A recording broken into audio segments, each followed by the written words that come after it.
La gestion de la paye. On en parle souvent comme de la fameuse bête noire des entreprises. Ah oui, c'est un vrai sujet. Et justement, on est tombé sur un article de La Paix Facile qui pose une question intéressante.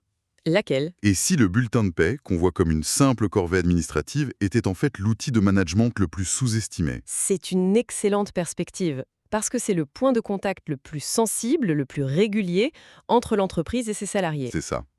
On va voir comment une gestion ratée peut vraiment briser la confiance et à l'inverse, comment une gestion au top peut devenir un vrai levier. Exactement. Notre source du jour, elle nous guide un peu à travers les pièges classiques. On va décortiquer ça en 3 temps. Les défis, les solutions, et puis l'ingrédient secret, l'humain. Parfait. Alors, entrons dans le vif du sujet. L'article liste plusieurs grands défis. Est-ce qu'il y en a un qui ressort plus que les autres? Le plus insidieux, peut-être? Absolument. On pense souvent à la complexité des lois, l'adaptation réglementaire. Ça fait peur à tout le monde. Oui, bien sûr. Mais en fait, la source montre que le vrai poison, ce sont les petites erreurs récurrentes. C'est-à-dire un oubli de prime, ce genre de choses. Voilà, un oubli de prime, une heure sup mal comptée. Ça a l'air de rien, mais c'est ce qui détruit la confiance à petit feu. C'est une sorte d'hémorragie lente. D'accord, je vois. C'est beaucoup plus dangereux qu'une grosse crise ponctuelle, en fait. Beaucoup plus. Parce que chaque erreur, même minime, envoie un message terrible, que l'entreprise n'est pas fiable, ou pire, qu'elle ne fait pas attention. C'est dévastateur. Je comprends l'impact sur le moral des employés, mais l'article mentionne aussi la DSN, la déclaration sociale nominative. Oui, Concrètement, si elle n'est peu fiable, le risque pour l'entreprise, c'est quoi? Au-delà de l'erreur administrative. ah mais le risque est majeur. Une DSN incorrecte, c'est une porte ouverte à un contrôle de l'URSSAF. Et donc à des redressements financiers potentiellement lourds. Exactement. Et ce n'est pas tout. Ça peut aussi affecter les droits des salariés.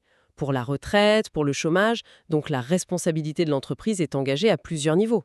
Bon, ce portrait est assez angoissant, on a l'impression d'un vrai champ de mine. C'en est un peu un. Heureusement, la source propose des solutions.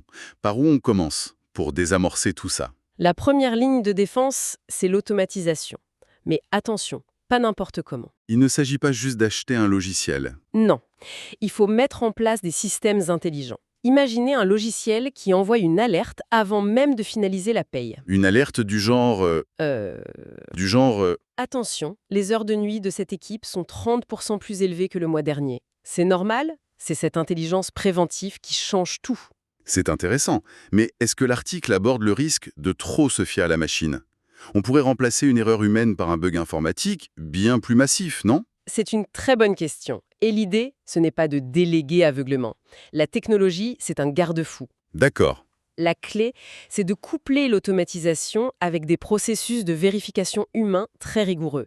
L'humain doit garder le contrôle final. L'outil est puissant, mais le pilotage doit rester humain.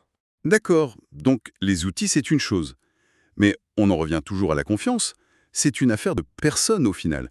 Comment l'article traite cette dimension humaine? Ah, ça, c'est le cœur du réacteur.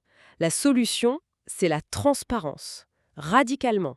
Il ne suffit pas de donner un bulletin de paie. Non, il faut qu'il soit compréhensible. La source suggère des portails RH où chaque ligne est expliquée, où on peut faire des simulations. Et surtout, elle insiste sur la procédure en cas d'erreur. C'est-à-dire L'erreur est humaine, ça arrive. L'important, c'est la réaction de l'entreprise. avoir un processus clair et rapide. C'est ça. Un salarié signale une erreur, elle est corrigée le lendemain sur sa paye avec des excuses.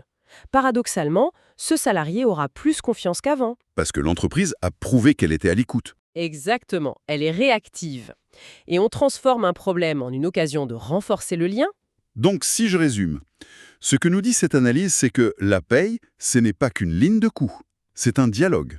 Un dialogue mensuel, oui. Et pour qu'il soit réussi, il faut un équilibre. Des outils précis, des contrôles rigoureux et surtout une communication transparente et humaine. C'est tout à fait ça. Et je voudrais finir sur une pensée pour prolonger un peu la réflexion de l'article. Je vous écoute. On a beaucoup parlé de comment éviter les erreurs pour ne pas perdre la confiance. Mais si on inversait la perspective, C'est-à-dire, une gestion de paye non seulement sans erreur, mais exceptionnellement claire, pédagogique, est-ce que ça ne pourrait pas devenir un vrai argument pour attirer et fidéliser les talents? bien plus qu'un baby-foot ou des fruits à volonté, vous voulez dire. Voilà. C'est peut-être ça le véritable potentiel caché de ce simple bout de papier.